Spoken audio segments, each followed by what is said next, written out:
শাড়ি কিনছি আর বাবার লাগে এখন পাঞ্জাবি কিনছি। আমাদের কিচ্ছু লাগবে না, তুই ভালোভাবে আয় তাইলে। বাবা তুমি আসছো না কেন? এক্ষুনি আসো। খাইতেছি রে মা, তোমার জন্য একটা পুতুল।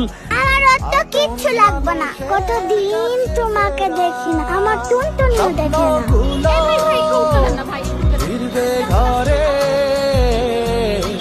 আপনি কত দূর? ও আমার ময়না পাখি রে, মনে কি আর তর্স হইতেছে না? কিসে কোন যে আসতেছি। সাবধানে আইসেন। আচ্ছা। কি মিয়া, নতুন বিয়ে নাকি? হামিয়া ভাই, বিয়ার পরে এই প্রথম ঈদ। বাবা কখন আসবে? আমি তোমার জন্য কখন থেকে খাবার রান্না করে রেখেছি। এই তো মা, চলে এলাম বলে। হ্যালো মা।